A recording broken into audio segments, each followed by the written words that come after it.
नए छत्तीसगढ़ी गीत, लोकगीत, हिंदी गीत एवं कराओके गीत सबसे पहले देखने एवं सुनने के लिए हमारे YouTube चैनल एवं स्टूडियो कोरबा को सब्सक्राइब करें और नए अपडेट्स सबसे पहले जानने के लिए नीचे दी गई बेल आइकॉन को क्लिक करें।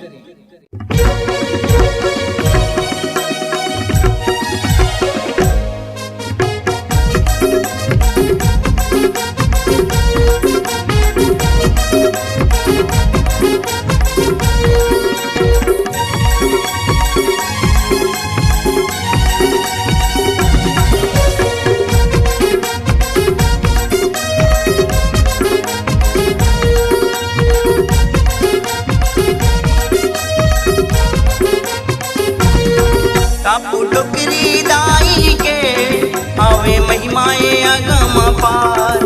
कापू डोकरी दाई के हवे महिमाए अगम पार। हे डोकरी दाई दयात कर दे, बिनती है बारंबार, तोला बिनती है बारंबार। कापू डोकरी दाई के हवे महिमा है अगम पार। कापू डोकरी दाई के हवे महिमा है अगम पार।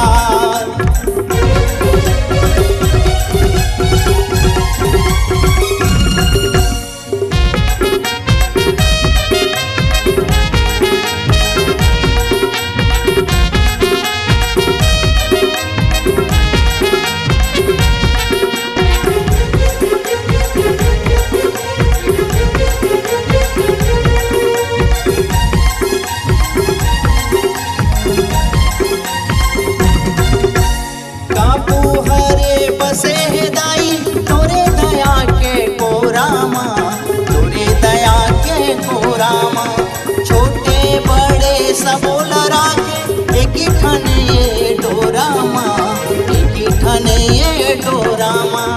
दुखे हरोइया सुखे देवैया करा तू तोला जोहार, दाई करा तू तोला जोहार। कापू डोकरी दाई के हवे महिमाए अगम पार। कापू डोकरी दाई के हवे महिमाए अगम पार।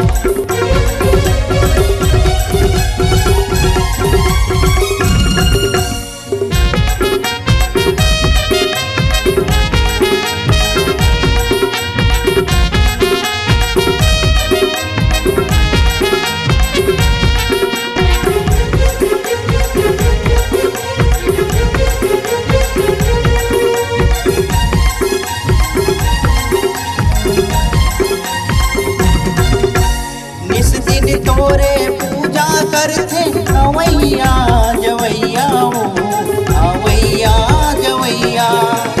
विश्वजीत महाधर तोरे जसके ये गवैया हो, जसके ये गवैया। पत्री तरी माते हर विराजे, जिंगीला मोरे समार, दाई जिंगीला मोरे समार। कापू डोकरी दाई के हवे महिमाए अगम पार। कापू डोकरी दाई के हवे महिमाए अगम पार।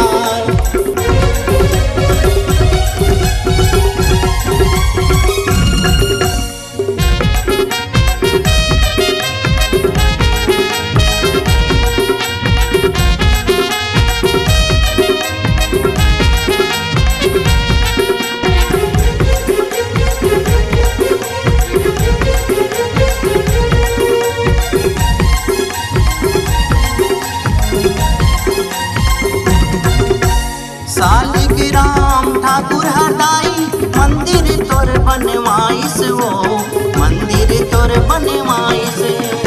राम कुमार ड्राइवर तोर सूरत नारियल जटामा पाइस वो, नारियल जटामा पाए। सब बोलते हैं तारे हैं दाई विश्वजीत लातार, दाई विश्वजीत लातार। कापू डोकरी दाई के हवे महिमाए अगम पार। कापू डोकरी दाई के हवे महिमाए अगम पार।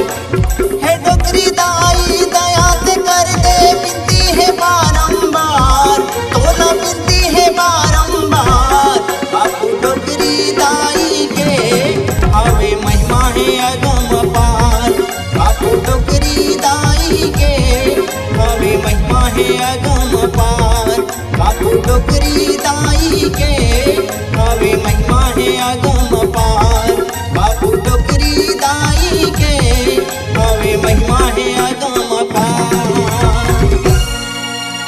लिए एवं स्टूडियो बुधवारी बाजार कोरबा आपको एक सुनहरा अवसर प्रदान करता है।